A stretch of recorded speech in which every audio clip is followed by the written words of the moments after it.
It was the kind of night when no one should have been out there. Howling wind, blinding snow, and silence heavy enough to break a soul. But then came a knock. On her doorstep stood a stranger, frozen, clutching two newborn puppies against his chest. She had no idea that letting him in would awaken a secret, a past drenched in pain, and a miracle that would change both their lives forever. Before we begin, tell us where you're watching from, and if this story touches your heart, please subscribe for more. The wind howled across the frozen plains of Wyoming, clawing at the shutters of the old ranch house like a beast shut out in the dark. Snow whirled through the air in thick, relentless sheets, burying fences, trees, and memory alike. Inside, Abby Monroe stood by the wood stove, her shawl drawn tight over a nightdress washed thin by too many winters. At 31, she carried herself with a kind of quiet endurance, a woman shaped by loss, but not broken by it. Her chestnut brown hair, tied loosely at the nape of her neck, caught the firelight in auburn threads. The years alone had carved gentleness into her features, but also vigilance. Her brown eyes, though soft, missed nothing. She tilted the kettle, letting the steam curl against her cheek.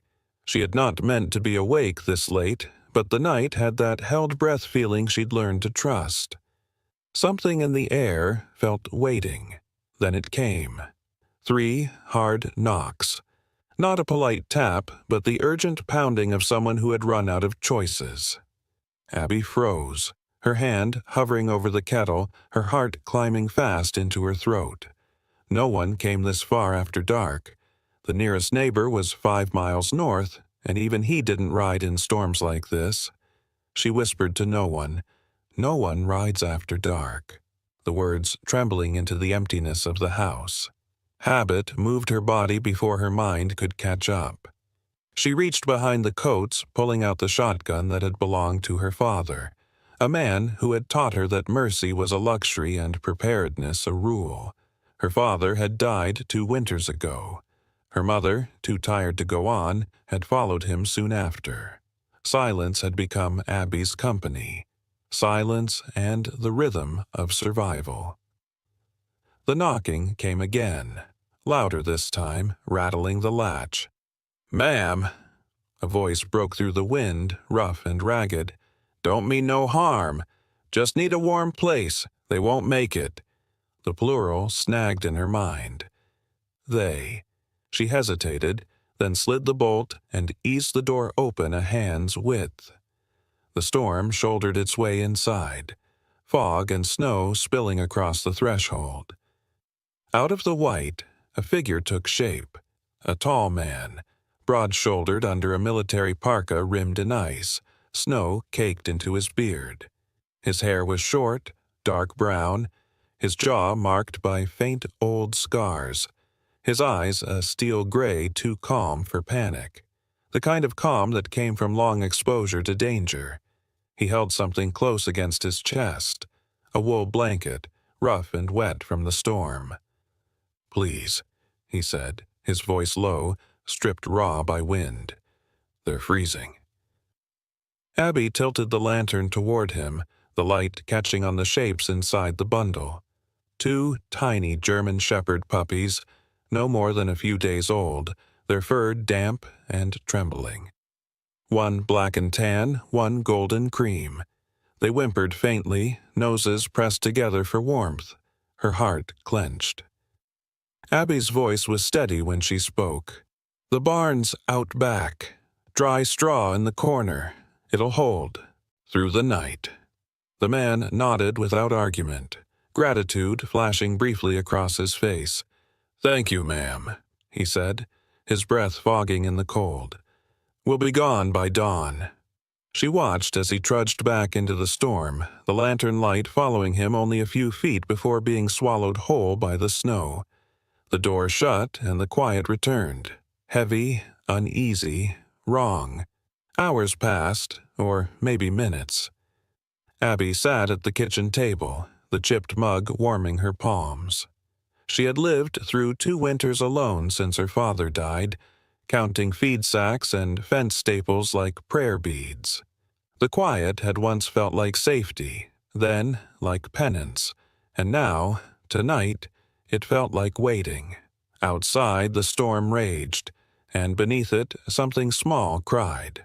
Faint, muffled. The sound threaded through the wind like a plea.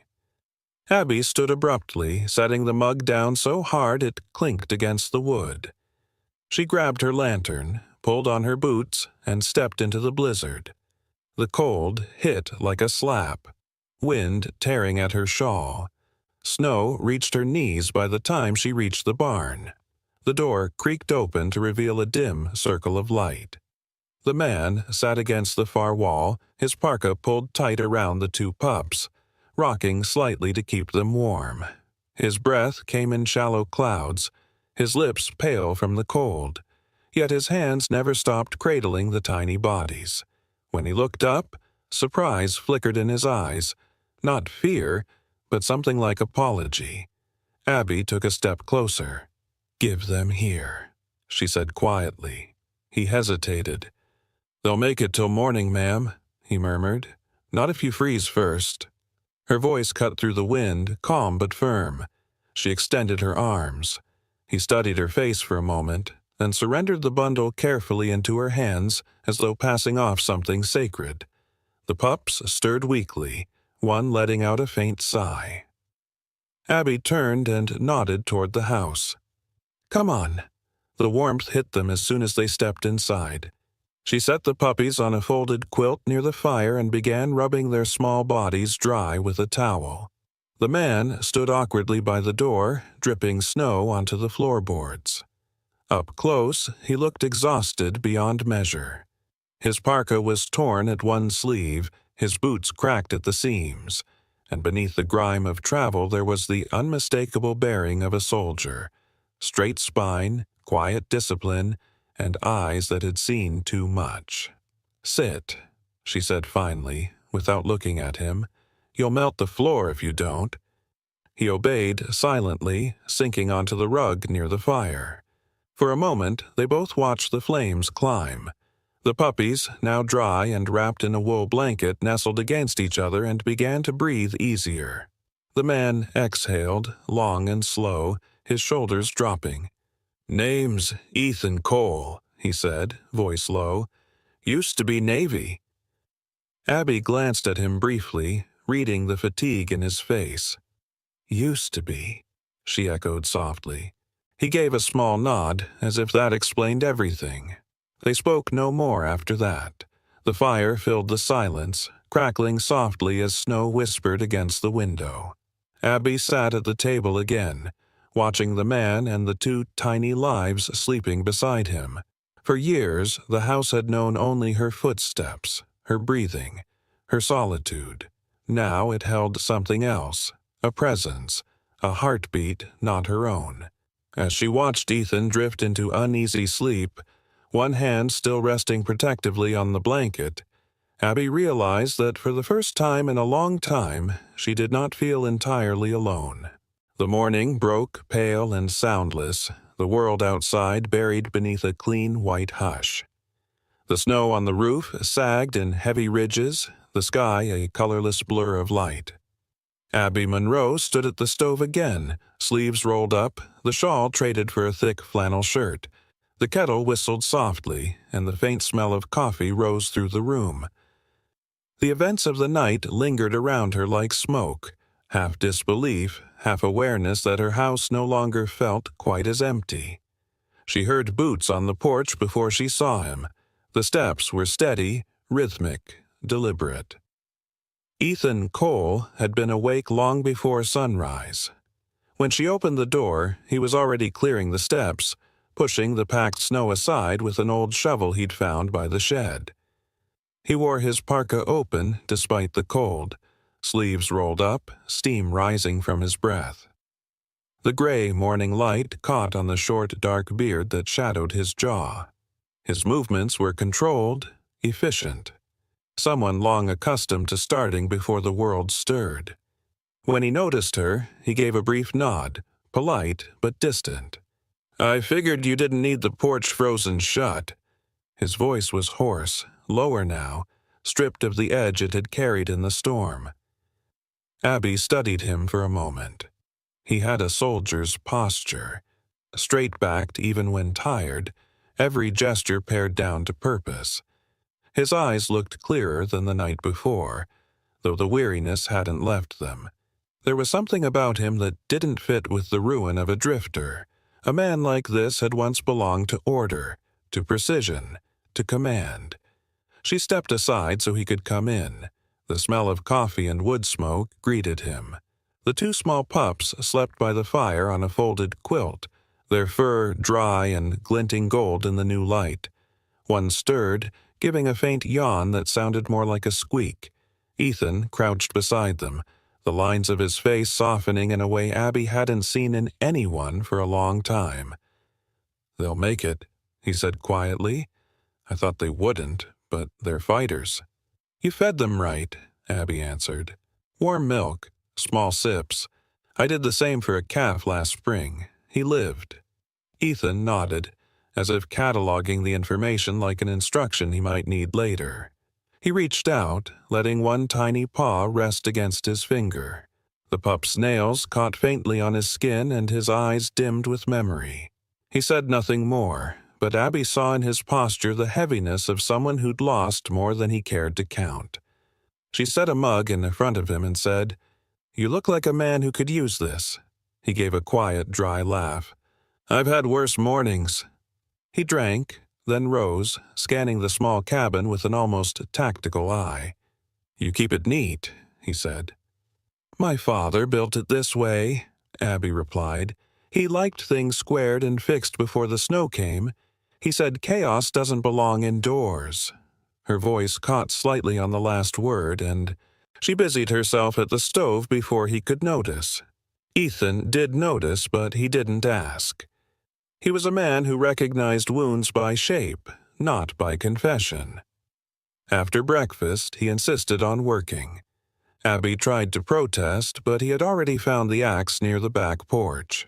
From the window, she watched him stack logs with the same precision she'd seen in his hands when he handled the pups. The rhythm of chopping echoed across the frozen yard. He worked without hurry, never wasting a movement. His coat hung open again, the scar on his jaw catching the morning light.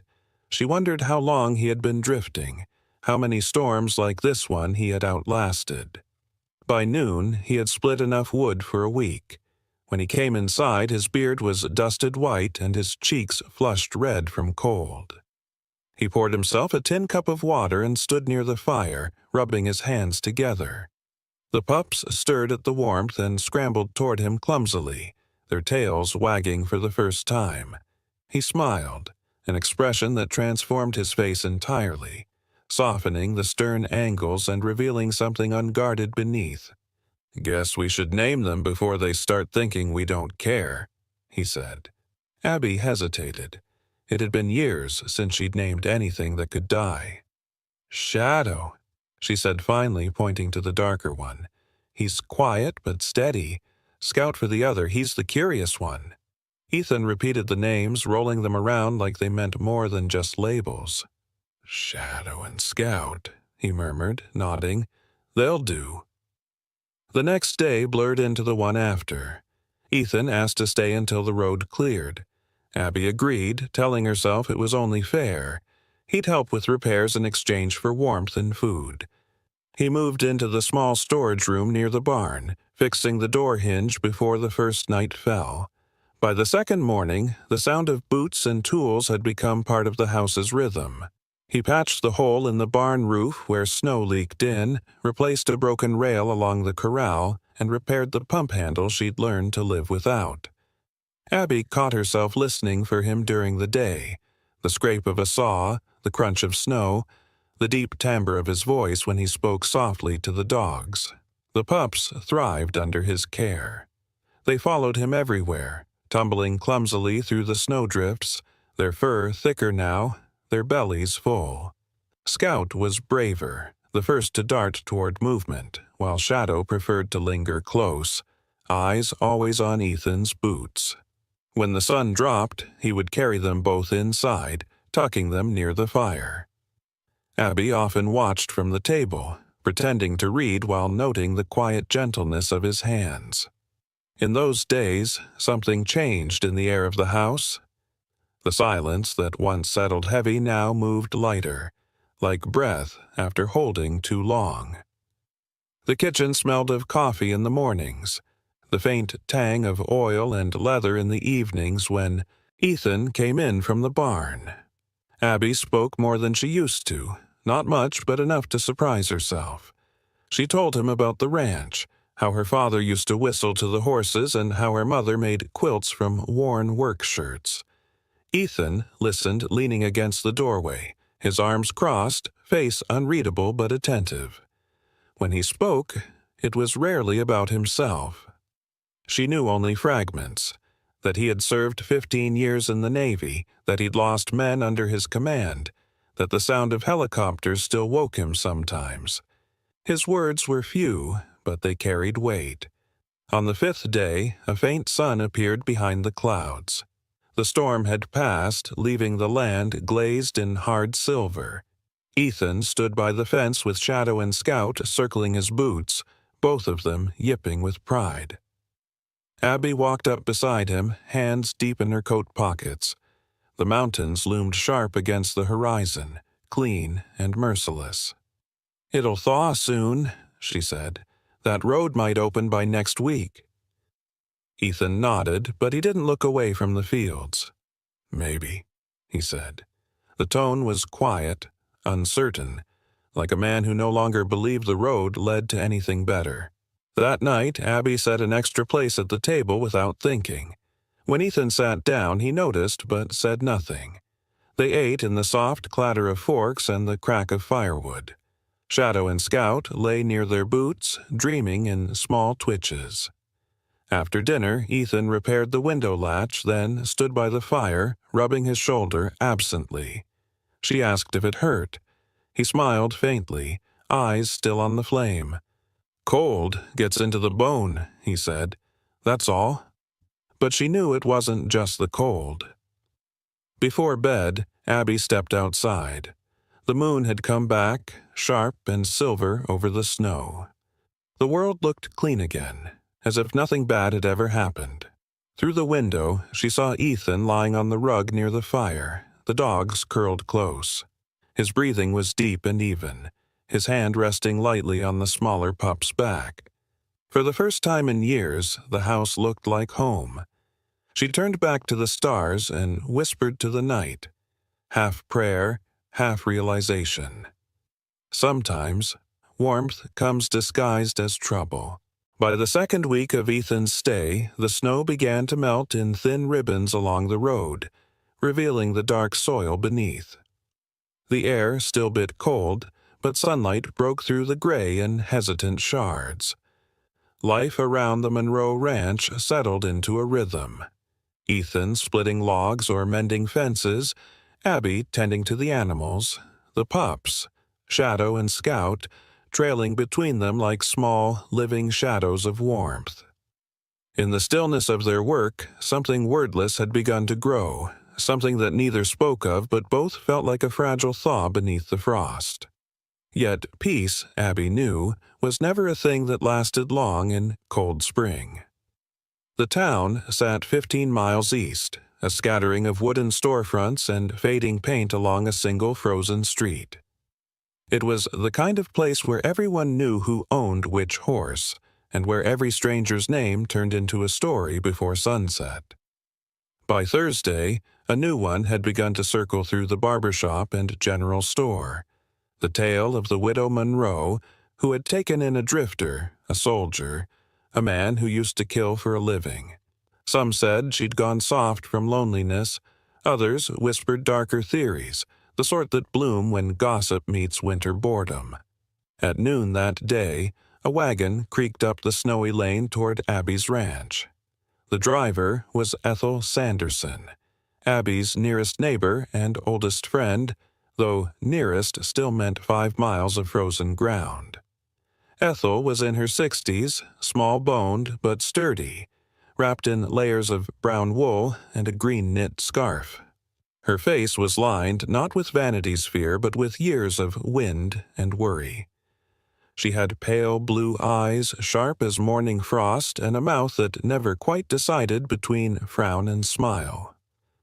Ethel had known Abby since childhood, through the death of her parents, through every lonely harvest, and though her words could be sharp, her heart was loyal. Abby greeted her at the porch, brushing snow from her gloves. "You're braver than sense, Ethel," she said with a small smile. "Roads half mud." Ethel dismounted stiffly and gave her a look that mixed affection with suspicion. "Bravery's what you call it. Foolishness, more like. I came because Cold Spring can't mind its own business." She followed Abby inside, unwrapping her scarf and sniffing the air approvingly. "Smells better than gossip. Coffee?" Abby poured 2 cups and waited. She knew what was coming. Ethel took a long sip before speaking. "They're talking, Abby, about the man staying here, saying he's some kind of drifter soldier, maybe running from something. You know how they get. No proof, just words turning to rot." Abby's hand tightened on the cup.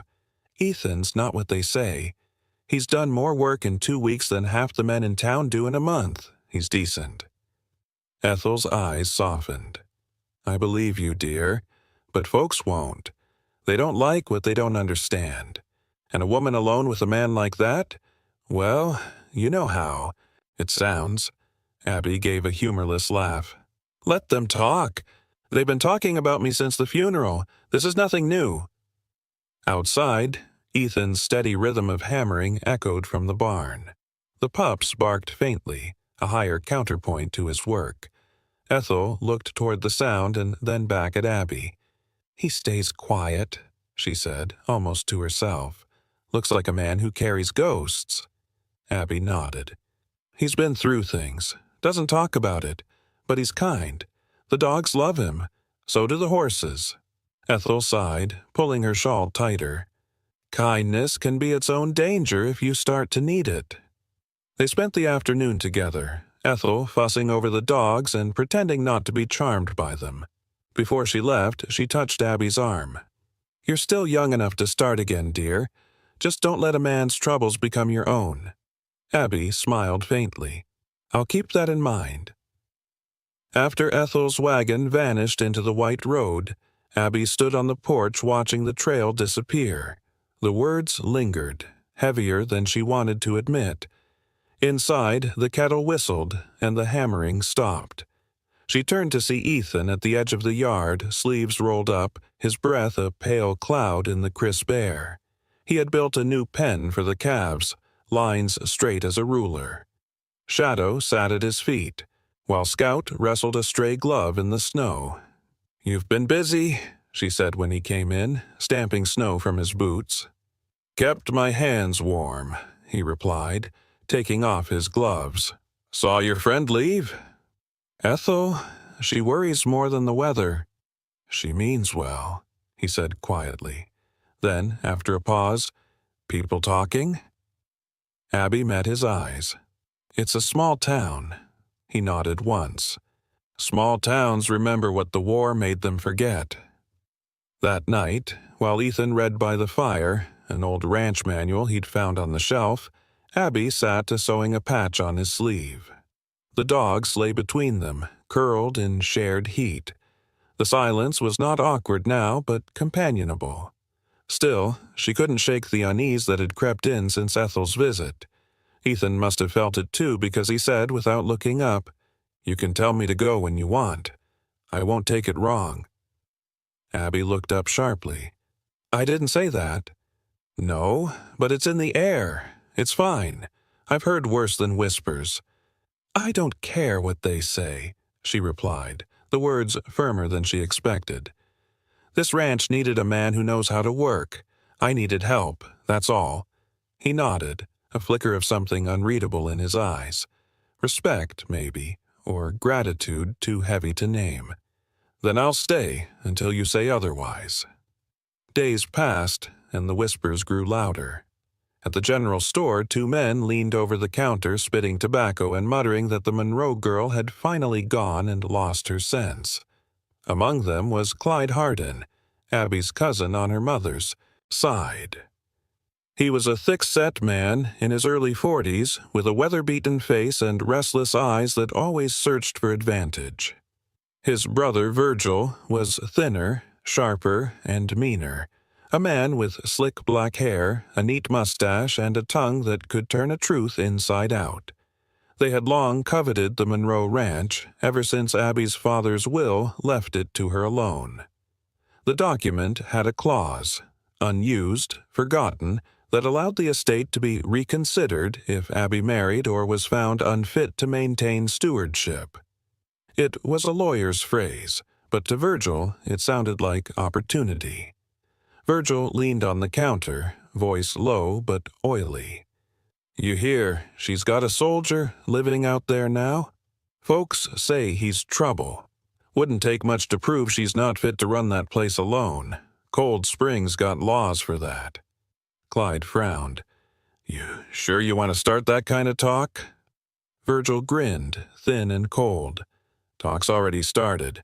I'm just giving it a place to land." By the next morning, a letter had been sent to the county clerk's office. Abby didn't know it yet, but trouble was walking the same road Ethel's wagon had taken home. At the ranch, life continued as though the world beyond the hills didn't exist. Ethan taught the dogs to track by scent, laying trails of old leather gloves through the snow. Abby found herself watching them, Shadow disciplined and cautious, Scout reckless and brave, and realizing that the dogs mirrored their masters. When Ethan smiled, it was rare but real. When he laughed, it sounded almost foreign, like a man learning to remember he was still alive. One evening, as the last light faded pink over the snow, Abby stood by the fence and said quietly, "You could have left by now." He glanced at her, eyes unreadable in the dusk.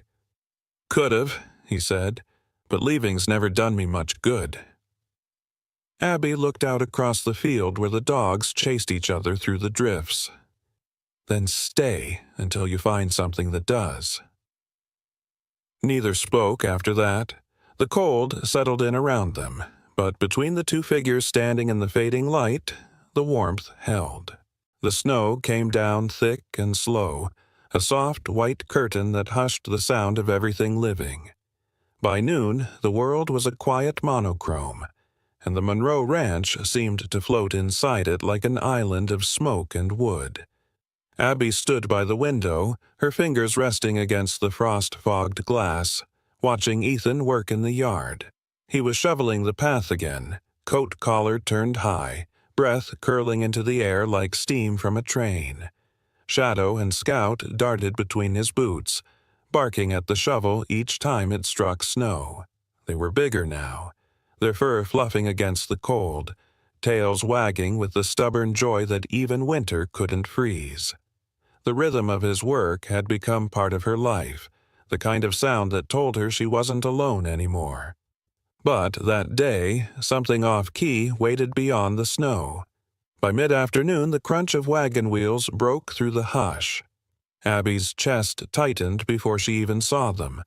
2 horses, 3 men, Virgil and Clyde Hardin, her mother's nephews, broad silhouettes under heavy coats, rode up with a stranger seated beside them. The horses snorted clouds into the frigid air. Abby stepped out onto the porch, coat thrown over her shoulders. She didn't need introductions to know trouble had arrived. Virgil dismounted first, moving with the lean confidence of a man who mistook cruelty for charm. His slick black hair was perfectly combed despite the weather, and his mustache carried the smug curve of someone who always thought he was half a step smarter than everyone else. Clyde followed, heavier and slower, his wide frame wrapped in a brown sheepskin coat, the brim of his hat dusted with snow. He looked uncomfortable, eyes flicking between his brother and Abby as though already regretting the errand. The third man, a lawyer by the cut of his coat, climbed down carefully, adjusting his round spectacles with fingers reddened by cold. He was middle-aged, tidy, with a pinched face that suggested more paper than blood ran through him. His name was Henry Alcott, a clerk from the county seat in Rawlins. "Afternoon, Abby," Virgil said, pulling off his gloves. His smile was narrow and cold. "Hate to bother you in this fine weather, but we've got business that won't wait till spring." Abby's voice was even. "If it's business, it can wait. Storm's coming." Virgil chuckled. "This kind of storm, I'd ride through twice." He glanced past her toward the house, and his smirk deepened when he saw Ethan through the window, head bent over a kettle on the stove. "Seems you've got company these days." Abby didn't flinch. "You rode all this way to gossip, Virgil? Thought you left that to the women in town?" Clyde shifted uneasily, but Virgil ignored him, pulling a folded document from his coat pocket. "Not gossip. Law.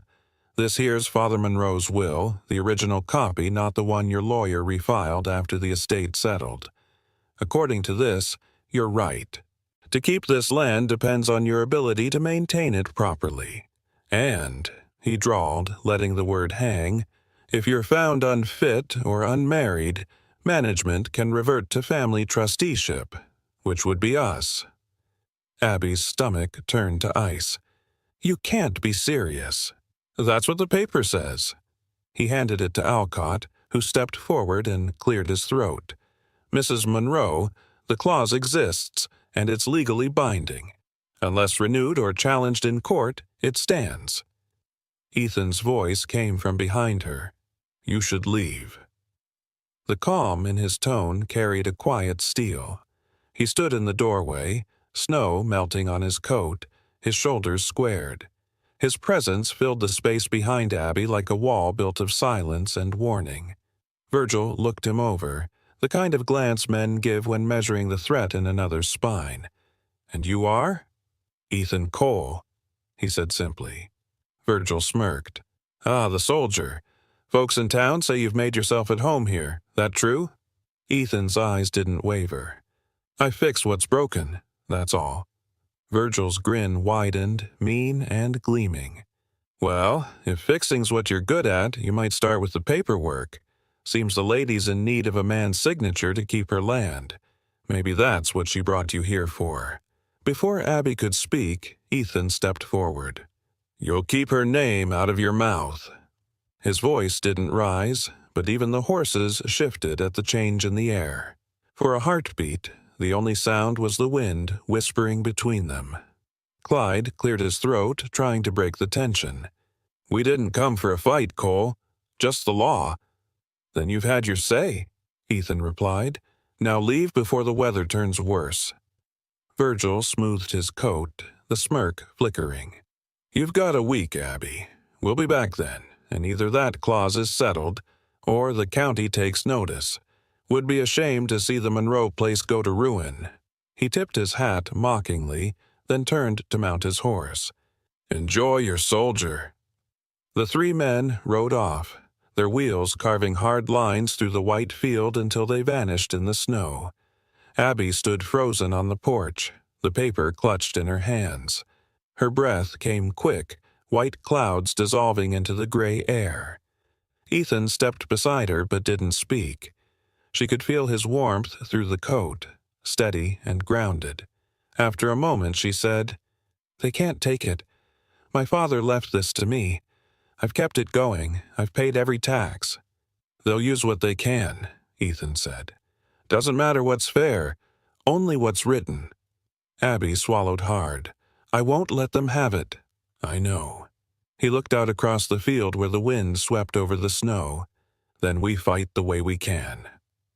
For the next few days, Cold Spring buzzed with the story. The widow Monroe, the ex-soldier, the land dispute, it was all anyone talked about.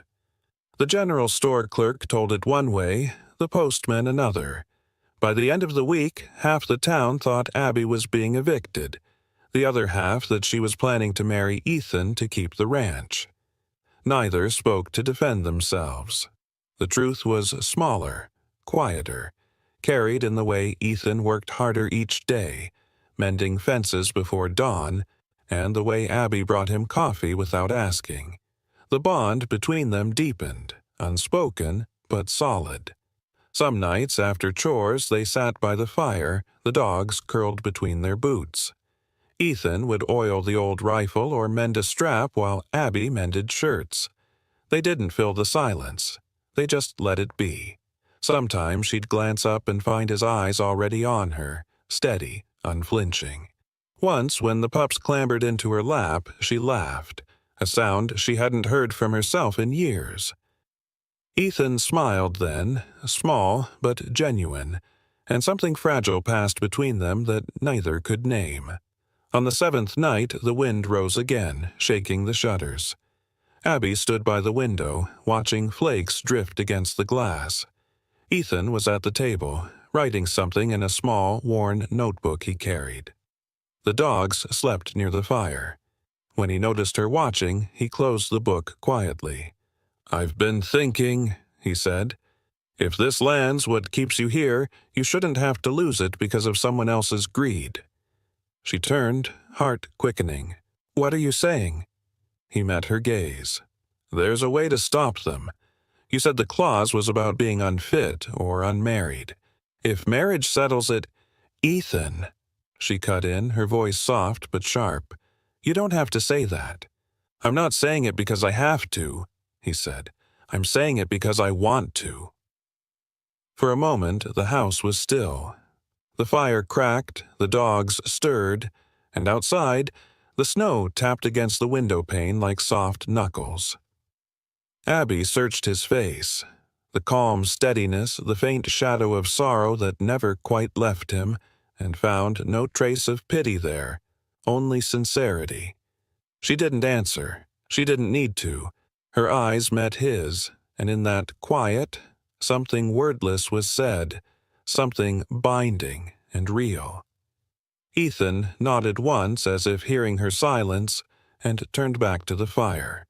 The promise hung between them, not sealed by words, but by the warmth that reached across the cold room and settled there like dawn waiting just beyond the frost. The morning of the hearing dawned brittle and gray, the kind of cold that seeped into bones and memory alike.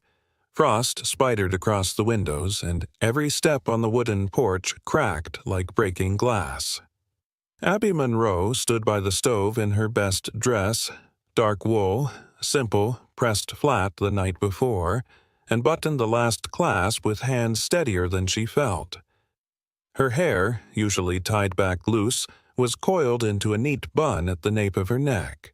In the mirror above the basin, she looked older than she remembered, the winter light pulling every line of worry into focus. But there was something in her eyes, too. Stillness, resolve, the quiet strength of someone who'd stopped running from fear and started walking toward it.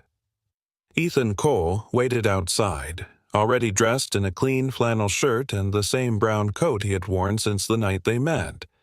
He had shaved that morning, the edge of the blade leaving a faint rawness on his skin, but it suited him, made him look less like a wanderer and more like a man standing for something again. His boots were polished, though the leather bore scars no polish could hide. He looked up as Abby stepped out, and for a moment neither spoke. The pups, Shadow and Scout, watched from the doorway, tails wagging as if to chase away the heaviness of the day. Ethan finally said, "You ready?" Abby nodded once. "As I'll ever be." They hitched the wagon and rode into Cold Spring as the sun broke weakly through the clouds, turning the snow to a pale shimmer. The town was already awake, word of the trial having traveled faster than any mail. People gathered along the street, whispering as the wagon passed, faces half hidden under scarves and suspicion.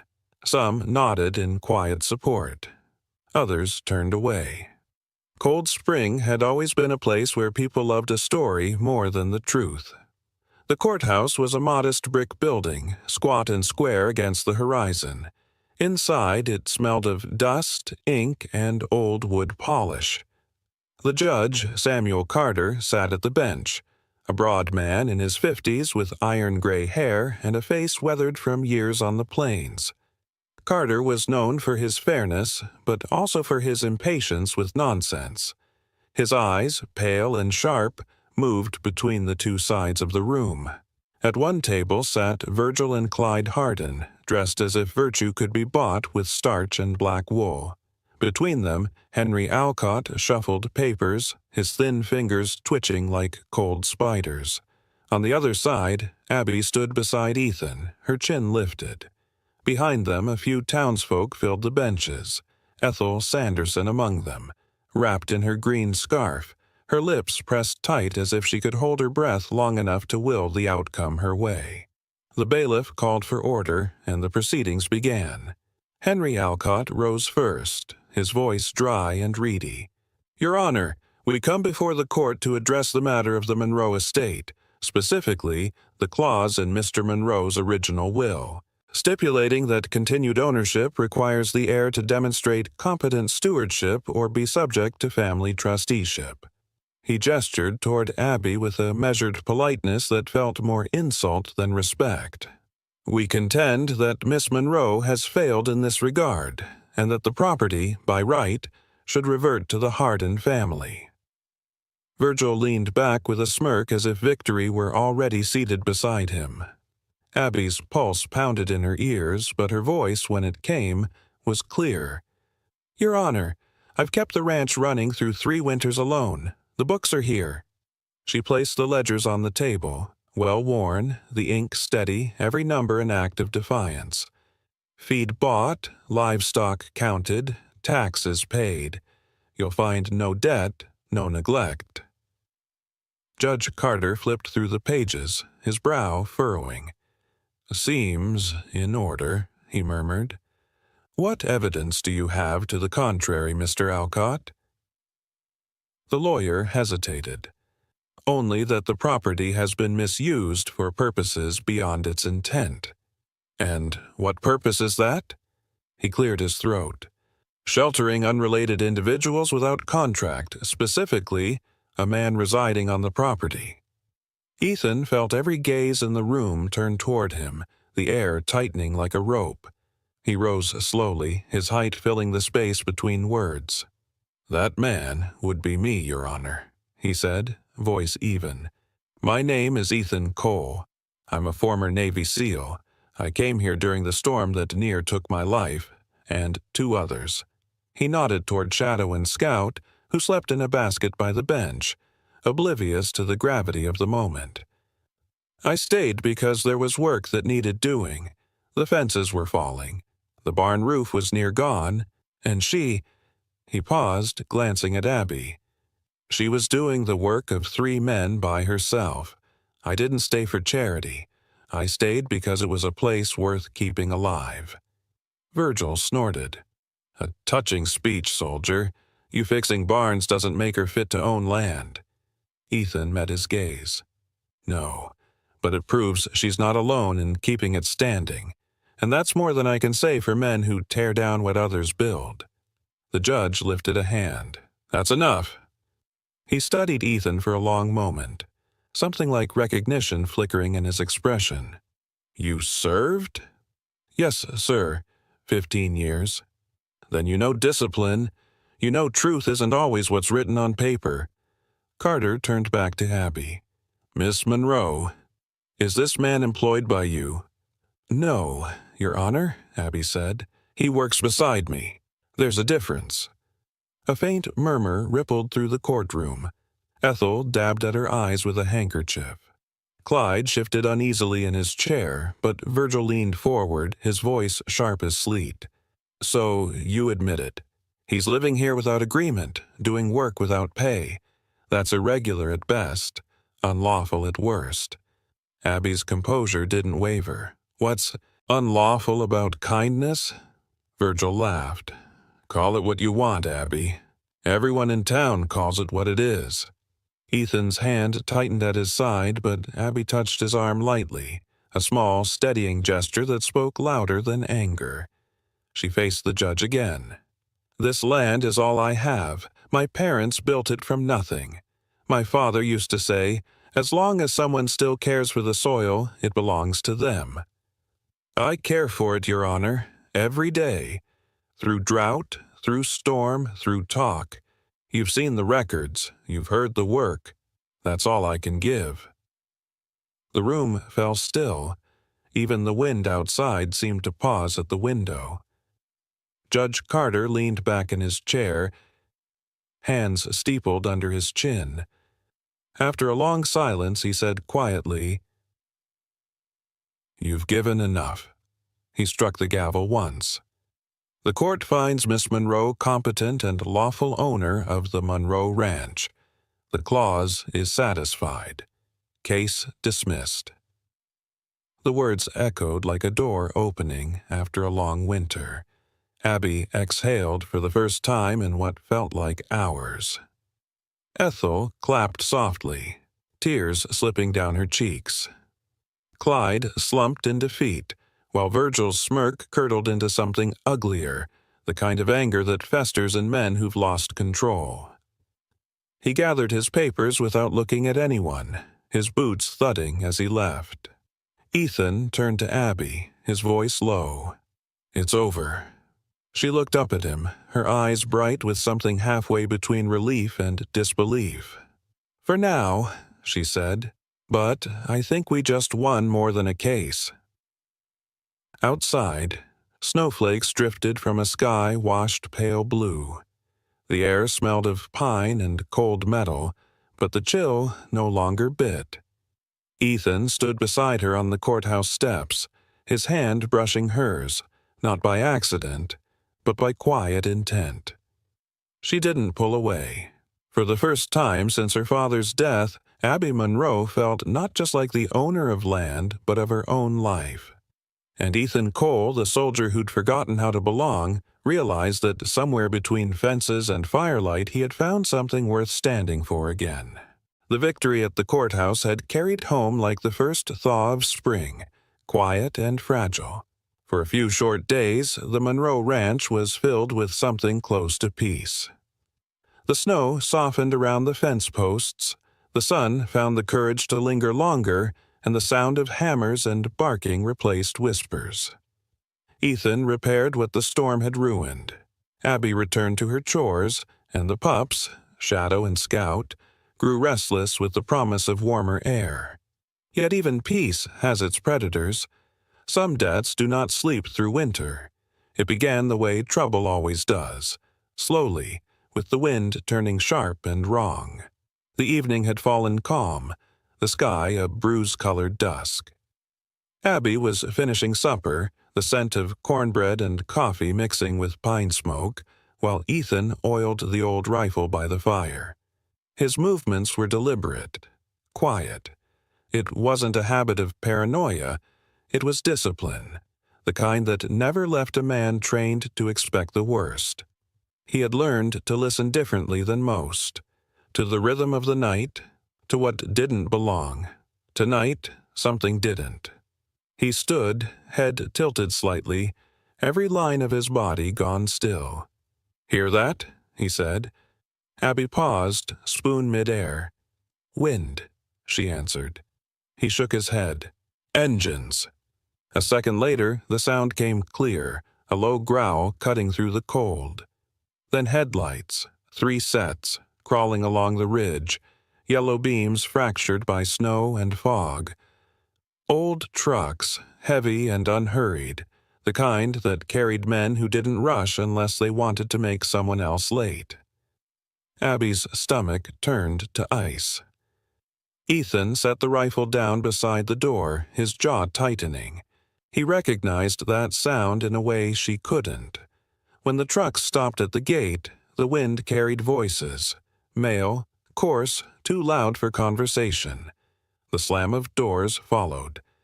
Then the glint of red, scarves tied around necks and arms, bright against the dark. The color hit him like a ghost from another life.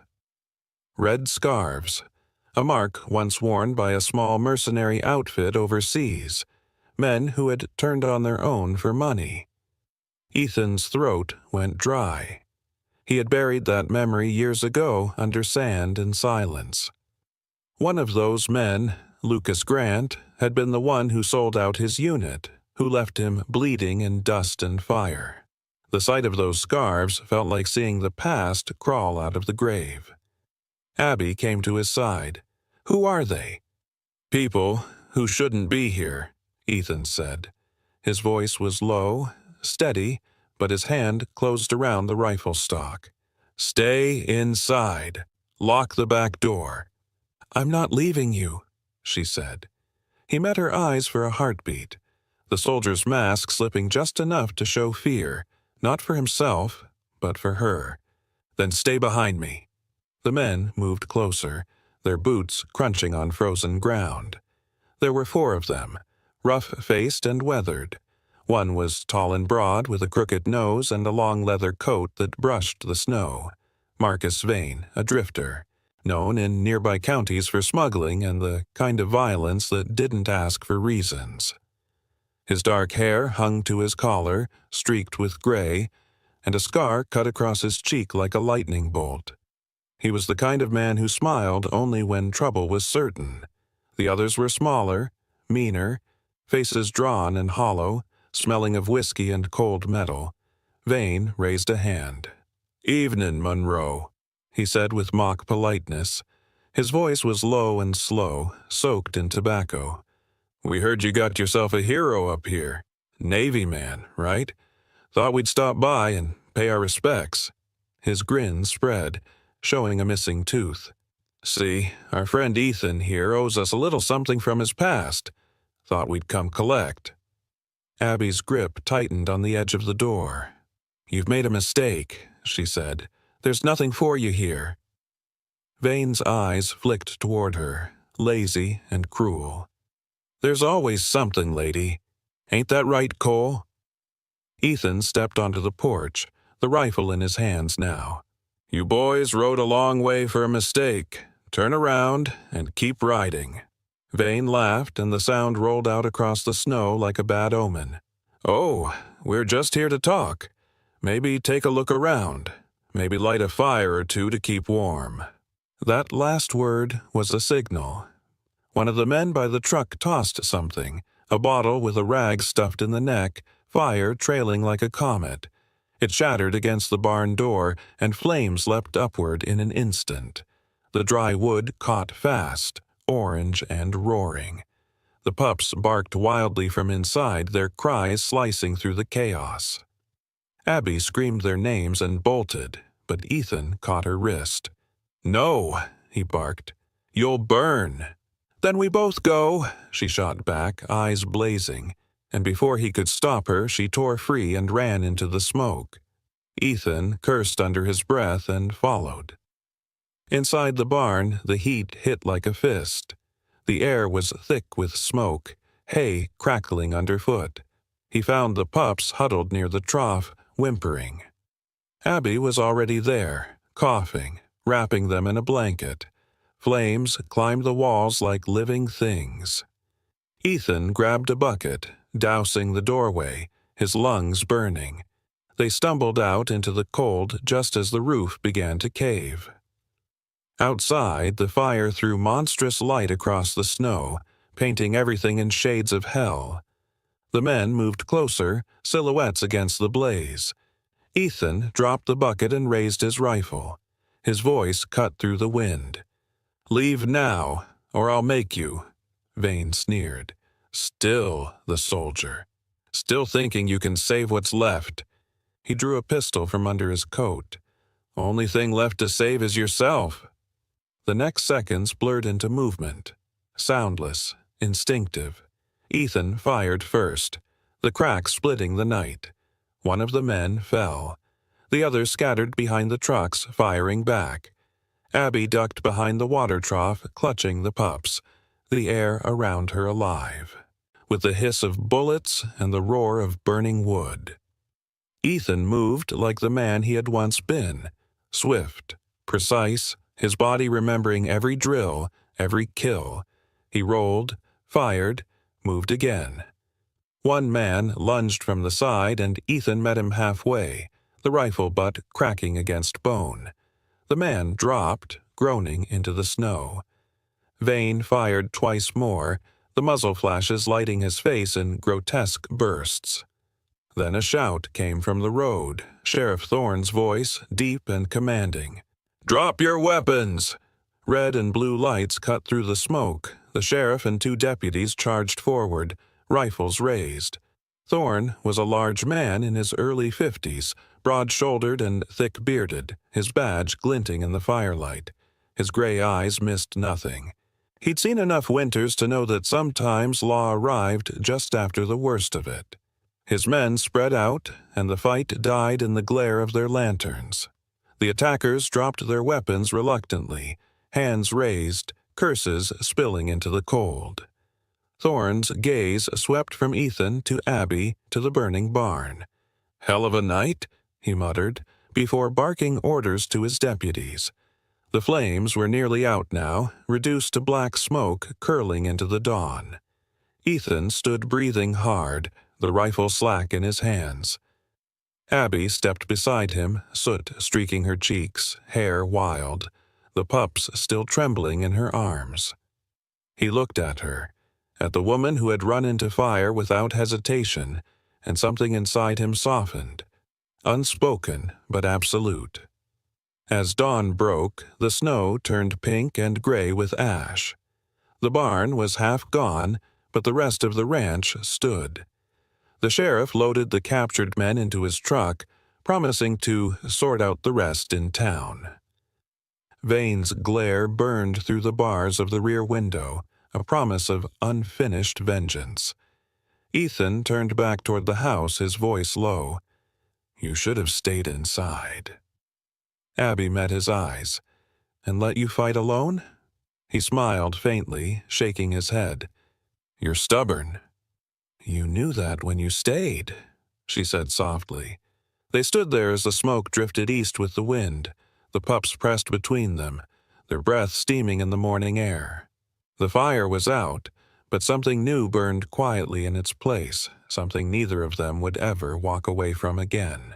The fire had long gone out, but its ghost lingered in the scent of ash and charred timber. Days passed, and the snow melted slow, revealing blackened earth where the barn once stood. The cold still nipped the air, though the sun had begun to find courage again, spilling pale gold over the frozen fields. Life, cautious but persistent, was returning to the Monroe Ranch.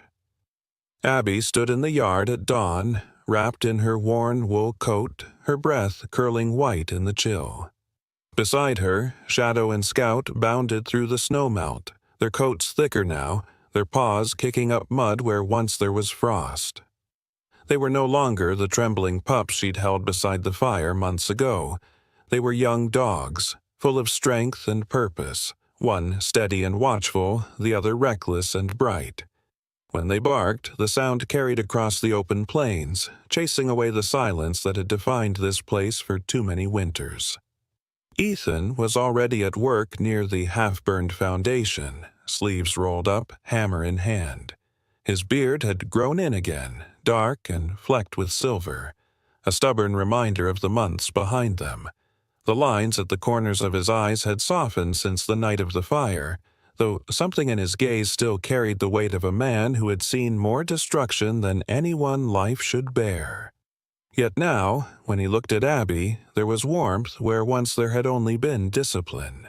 He was rebuilding not just the barn, but something wordless between them, something stronger than the wood they nailed and the walls they raised. Sheriff Thorne came by most mornings now, his patrol truck crunching through the slush of the yard. The man was as solid as the land itself, broad in shoulder, his brown coat always dusted with snow. His beard, thick and gray, gave him the look of someone who had been carved from the mountains he patrolled. Though the law had brought him there after the fire, duty had turned into friendship. He checked on the progress, sometimes bringing supplies from town, a coil of wire, a bag of nails, once even a sack of feed for the dogs. "Can't let good folk rebuild alone," he'd say, though his eyes always held the quiet knowing of a man who understood what scars were, visible or not. He stood with them that morning, watching Ethan work. "Town's still talking," Thorne said. "Only this time they're talking different. Folks see the way you fought for this place, see the way you stayed. Makes people remember what decency looks like." Abby smiled faintly. Cold Spring remembering decency. That's something new. Thorne chuckled, the sound low and gravelly. "Miracles come in small packages, Miss Monroe. Sometimes 2 dogs and a soldier at a time." By mid-morning, the smell of new lumber replaced the scent of soot. Ethan had rebuilt the first wall by hand, the boards straight and sure. Abby handed him nails, her gloves dusted with sawdust, her cheeks flushed from cold and effort. Every so often, their fingers brushed, and neither of them pretended it didn't matter. The rhythm of their work was steady. Hammer, breath, heartbeat. The sound of living. Later that week, the sheriff returned with a deputy and a report in hand. "Vane and his men won't be seeing the outside of a cell any time soon," Thorne said. "Assault, arson, trespass, you name it. The judge stacked it high."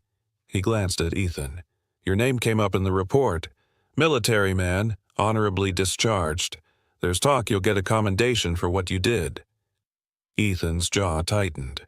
"I didn't do it for a commendation." Thorne nodded. "Didn't think you did, but the record'll show what kind of man you are." He tipped his hat toward Abby before heading back to the truck. "You two take care. Winter's losing, but it likes a rematch." As the days lengthened, the snow retreated, and green returned timidly to the fields. Ethan tilled the soil, his movements patient and measured, while Abby sowed seed in neat, careful lines. The dogs followed close, chasing crows and shadows, their energy a reminder that even after ruin, life insisted on beginning again. The air smelled of wet earth and pine. When the wind blew across the plains, it carried not the howl of isolation, but the low hum of renewal. One evening, when the sun hung low and gold over the horizon, Abby sat on the porch with a cup of coffee, watching the light spill over the rebuilt barn.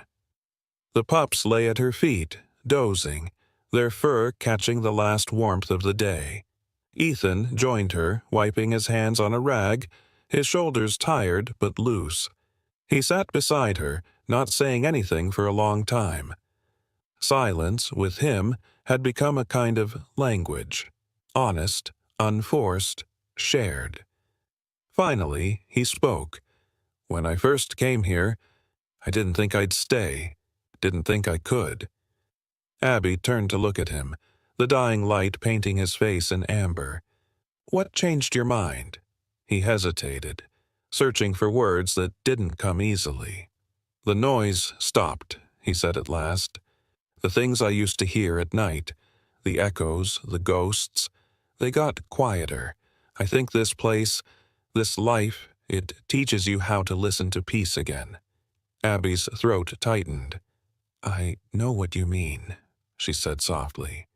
"I used to think being alone was safety. Now I think it was just another kind of silence." They sat until the sky went violet, until the first stars blinked awake. Shadow lifted his head, ears twitching, and Scout rolled over with a soft yawn. Abby smiled, reaching down to stroke their fur. "They've grown so fast," she murmured.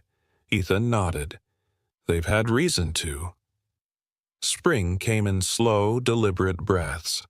The snow finally surrendered to grass. The fences stood straight again, and the Monroe Ranch began to hum with the quiet purpose of life restored. Sometimes townsfolk from Cold Spring came by to trade or offer help. Men and women who once whispered, now spoke kindly, bringing eggs or feed or simply conversation. Ethel Sanderson came too, wearing her same green scarf and carrying a jar of honey. She looked at the new barn and the pair standing before it, a smile deepening her wrinkles. "Told you miracles come when you least expect them," she said. Abby laughed, embracing her. "You were right, though I wouldn't call it a miracle. Maybe just A second chance. Ethel's eyes glinted. Second chances are miracles by another name. By the time the fields bloomed again, Ethan had built a new corral, reinforced the roof, and planted a row of young trees along the drive. The dogs patrolled proudly, their barks ringing like a promise.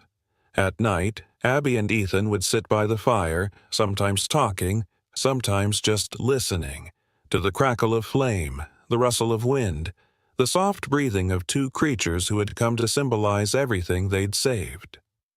One morning, when the last of the frost melted from the porch rail, Ethan stepped outside early, the dawn painting the world in pink and silver. Abby joined him, wrapping her shawl tighter. The air was crisp, full of the scent of pine and thawing soil. He turned to her then, eyes clear and steady. "I'm not going anywhere," he said quietly. This is home." She looked at him, the corners of her mouth lifting into a small, genuine smile. "It already was," she said. The sun rose fully, spilling gold over the plains. The snow was gone, replaced by soft earth ready for planting. Shadow and Scout bounded across the yard, barking at the sky, and the echo of their joy filled the valley. Ethan watched them run, his hand brushing Abby's.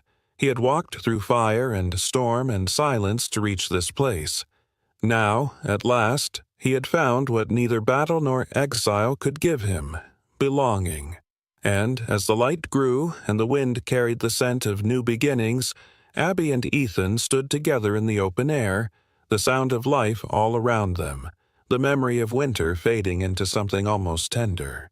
In the end, the story of Abby, Ethan, Shadow, and Scout is not just about a ranch saved from fire or land defended from greed. It is about how grace finds us in the quietest places, how miracles are not thunder in the sky, but small mercies stitched into ordinary days.